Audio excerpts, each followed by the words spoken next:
Hi hello എല്ലാ ചങ്ങൾക്കും പുതിയ video ഹാർദമായ സ്വാഗതം. അപ്പോൾ ഇന്ന് നമ്മൾ ചെയ്യാൻ പോകുന്ന വീഡിയോ എന്ന് വെച്ച് കഴിഞ്ഞാൽ നമ്മളെ ഗൾഫിലേക്കുള്ളതൊക്കെ അറിയാൻ പറ്റും. തുണി ഉണക്കാനായിട്ട് വാഷിംഗ് മെഷീനിൽ കഴുകി തുണി ഉണക്കാനായിട്ട് ഒരു ഡ്രയർ കാണും. ഈ ടൈപ്പിലുള്ള ഒരു ഡ്രയറാണ്. ഇതേ കണക്കുള്ള ഒരു ഡ്രയർ കാണും നമ്മുടെയൊക്കെ എല്ലാ ഗൾഫിലൊക്കെ വീട്ടിലും കാര്യങ്ങളിലൊക്കെ പെട്ടെന്ന് അതായത് ചില സ്ഥലത്ത് തുണി വെളിയിടാനൊന്നും സമ്മതിക്കത്തില്ല. അപ്പോൾ നമ്മൾ വാഷിംഗ് മെഷീനിൽ തുണി കഴുകിയതിന് ശേഷം ഈ ഡ്രയർ ഇട്ട് ഉണക്കി എടുക്കുകയാണ് ചെയ്യുന്നത്. പഴയ ഡ്രയറിലൊക്കെ ആണെങ്കിൽ ഒറ്റ ഫിൽറ്റർ മാത്രമേ കാണുള്ളൂ. ഇതേ കണക്കുള്ള പുതിയ മോഡൽ ഡ്രയറിലൊക്കെയാണെന്ന് വെച്ച് കഴിഞ്ഞാൽ 3-4 ഫിൽറ്റർ ഉണ്ട്. അത് എല്ലാവർക്കും അറിയണമെന്നില്ല. അപ്പൊ അറിയാന്നുള്ളൊരു കുഴപ്പമില്ല, അറിഞ്ഞൂടാത്തവർക്ക് വേണ്ടിയാണ് ഞാൻ ഈ വീഡിയോ ചെയ്യുന്നത്. അപ്പം അവർക്ക് അറിയാൻ പറ്റുന്നത് ഈ ഒരു ഒറ്റ ഫിൽറ്റർ മാത്രമായിരിക്കും. ഇതല്ല, ഇതിൻ്റെ അകത്ത് വേറെ കുറച്ച് ഫിൽറ്റർ ഉണ്ട്. അപ്പൊ ആ ഫിൽറ്ററിലൊക്കെ ഇളക്കി എങ്ങനെ ക്ലീൻ ആക്കാന്നുള്ള വീഡിയോ ചെയ്യുന്നത്. ആ ഫിൽറ്റർ ഇളക്കി ക്ലീൻ ആക്കായിരുന്നാൽ നിങ്ങളെ ഡ്രയറിന് പെട്ടെന്ന് കംപ്ലൈന്റ് വരാൻ ചാൻസ് ഉണ്ട്. സമയം കഴിഞ്ഞാലും തുണി നല്ല രീതിക്ക് ഉണങ്ങി കിട്ടത്തില്ല. അപ്പോൾ നമ്മൾ എന്താ വെച്ച് കഴിഞ്ഞാൽ വീണ്ടും തുണി ഇടുമ്പോൾ നമുക്ക് കറണ്ട് ബില്ല് കൂടും. ഇപ്പോൾ ഗൾഫിലൊക്കെ ഉള്ളവർക്ക് അറിയാൻ പറ്റും, കറണ്ടിനൊക്കെ നല്ല പൈസയാണ്, ഇലക്ട്രിസിറ്റിക്ക് നല്ല പൈസയാണ്. അപ്പോൾ ഗൾഫിലൊക്കെ ബേറിലൊക്കെ നല്ല പൈസയാണ് ഈടാക്കുന്നത്.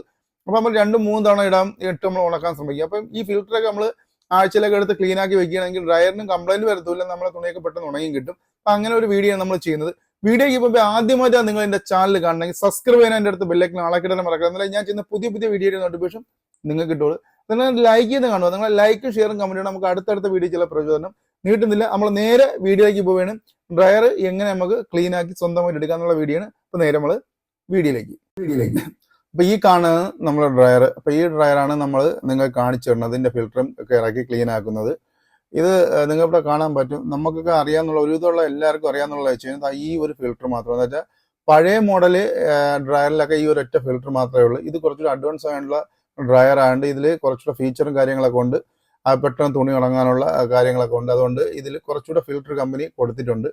അപ്പം നമുക്ക് ആദ്യം ഈ ഫിൽറ്റർ എടുത്ത് ഇത് കണക്ക് അതിൻ്റെ കച്ചറയൊക്കെ ക്ലീനാക്കി ഇതങ്ങ് തട്ടി കൊടുത്തു കഴിഞ്ഞാൽ അതിൻ്റെ കച്ചടയെല്ലാം മാറും. അതിനുശേഷം നമ്മൾ അടച്ചിട്ട് നിങ്ങൾക്ക് ഇടാൻ അറിവിടന്ന് പേടിച്ച് നിങ്ങൾ ഇളകാതിരിക്കേണ്ട. അതായത് നമ്മൾ ചിലപ്പോൾ തിരിച്ചിട്ട ഒരു കാരണവശാലും അതിൻ്റെ അകത്ത് ഇറങ്ങിപ്പോകത്തില്ല. അത് നമ്മൾ കറക്റ്റ് അതിൻ്റെ തിരിച്ച് കറക്റ്റ് ഇട്ട് കഴിഞ്ഞാൽ കറക്റ്റ് അത് അതിൻ്റെ ഉള്ളിൽ ഇറങ്ങിപ്പോകും. അപ്പോൾ നിങ്ങൾക്ക് എടുത്ത് കഴിഞ്ഞാൽ ഇടാൻ നമ്മളെ കൊണ്ട് പറ്റുമോ എന്നുള്ള പേടിയുടെ ആവശ്യമില്ല. ഒരു സൈഡിലോട്ട് മാത്രമേ ഇറങ്ങിപ്പോവുള്ളൂ. അതിനുശേഷം ആ ഫ്രണ്ടിലത്തെ ആ ഡോർ ഓപ്പൺ ആകുന്ന സമയത്ത് അതിൻ്റെ അകത്ത് ഈ ചുവന്ന ക്ലിപ്പ് മേലോട്ട് ആക്കുന്ന സമയത്ത് നിങ്ങൾ മേലോട്ട് ആക്കുന്ന സമയത്ത് അതിൻ്റെ അകത്ത് ഒരു ഫിൽറ്റർ ഇരിക്കുന്നതാണ്. ഇത് അതിൻ്റെ മെയിൻ ഫിൽറ്ററാണ്. അപ്പോൾ ഇതും നിങ്ങൾ ഇളക്കി ക്ലീൻ ആക്കുക. അതിൻ്റെ അകത്ത് കാണാൻ കറുത്തിരിക്കുന്നത് മൊത്തം അതിൻ്റെ കച്ചടയാണ്. നമ്മളിപ്പോൾ ഇത് വെളിയിൽ കൊണ്ടുപോയിട്ട് എയർ അടിച്ചുകൊണ്ട് വരികയാണ്. ഇപ്പോൾ നിങ്ങൾക്ക് ഇവിടെ എയർ അടിക്കാൻ പറ്റില്ല, നിങ്ങൾ കൈയിട്ട് ക്ലീൻ ആക്കി കളഞ്ഞാൽ മതി. അല്ലെങ്കിൽ നമ്മളെ ഈ എന്താണെന്ന് പറയാം ടയറൊക്കെ പഞ്ചറൊക്കെ ഒട്ടിക്കുന്ന കടയിൽ പോയി കഴിഞ്ഞാൽ അവർ എയറിട്ട് അവരൊന്ന് ക്ലീൻ ആക്കി തരും. നല്ല രീതിയിൽ ക്ലീൻ ആക്കി അത് നമ്മൾ തിരിച്ചിട്ടിട്ടുണ്ട്. അല്ലെങ്കിൽ ബ്ലോവർ അടിച്ച് വെച്ചിരുന്നു, അത് ചെറിയൊരു ബ്ലോവർ, അത് നല്ലതാണ്. അത് അടിച്ചിട്ട് നമ്മൾ ക്ലീൻ ആക്കി എടുക്കുകയും ചെയ്യാം. അപ്പോൾ അത് നമ്മൾ ക്ലീൻ ആക്കിയിട്ടുണ്ട്. ഇനി അടുത്ത് എന്നിട്ട് ശേഷം ഇത് അടച്ചു കഴിഞ്ഞാൽ കറക്റ്റ് അത് അടഞ്ഞ് കറക്റ്റ് സീറ്റിംഗ് ആയിരിക്കും. അതിനുശേഷം ഇതിൻ്റെ മേലെ ഇതിൻ്റെ വെള്ളം വീഴുന്നത്, അതായത് നമ്മൾ ആ തുണി ഉണക്കുന്ന സമയത്ത് അതിൽ കുറച്ച് വെള്ളം കാണും. ആ വെള്ളം പഴയയിലാണെന്നുണ്ടെങ്കിൽ എയർ അടിച്ച് ബ്ലോവർ എയർ അടിച്ച് വെള്ളത്തോട് അത് ഹോട്ടാക്കി, അതായത് നീരാവാക്കി വെളിയിൽ കളയുകയാണ് ചെയ്യുന്നത്. പക്ഷെ ഇതിൻ്റെ അങ്ങനെയല്ല. ഈ വെള്ളം ഇതിൻ്റെ അകത്ത് വന്ന് നിറഞ്ഞിരിക്കും. പക്ഷേ ഇതൊരു തലവേദന പിടിച്ച കേസാണ്. നിങ്ങൾക്ക് കൂടെ കാണാം. ഇത് കണക്ക് വെള്ളം നമ്മൾ ഓരോ തുണി വാഷ് ചെയ്തെടുക്കുമ്പോഴും വെള്ളം അതിൻ്റെ അകത്ത് നിറഞ്ഞിരിക്കും. അതെടുത്ത് മാറ്റിയിട്ട് വേണം നമ്മൾ വെക്കാം. അല്ല നമ്മൾ മറന്നുപോയി കഴിഞ്ഞാൽ ഇത് ഓവർഫ്ലോ ആയിട്ട് തിരിച്ച് മെഷീൻ്റെ അകത്ത് വെള്ളം ഇറങ്ങി മെഷീനെ കംപ്ലൈൻറ്റ് വരാൻ ചാൻസ് ഉണ്ട്. അപ്പോൾ അതിന് ഞാൻ വേറൊരു അടിപൊളി പരിപാടി നിങ്ങൾക്ക് പറഞ്ഞുതരാം. ഇപ്പം ഞാൻ എൻ്റെ മേലത്തെ കവർ ഇളക്കി വെച്ചേക്കണം. അതിനാണ് ഇത് കംപ്ലൈൻറ്റ് വന്നിട്ട്, അതായത് നമ്മളൊരു അക്കോമഡേഷൻ വെച്ചേക്കണതുകൊണ്ട് ഒരു സ്റ്റാഫ് ഒന്ന് എടുത്തു കഴിഞ്ഞാൽ ചിലപ്പോൾ അവർ മറന്നു പോകുമ്പോൾ അടുത്ത സ്റ്റാഫ് വന്നിരിക്കുമ്പോൾ അത് തുണി ഇടുന്ന സമയത്ത് വെള്ളം കാണും. പിന്നെ അവർ കംപ്ലൈൻറ്റ് ചെയ്യും.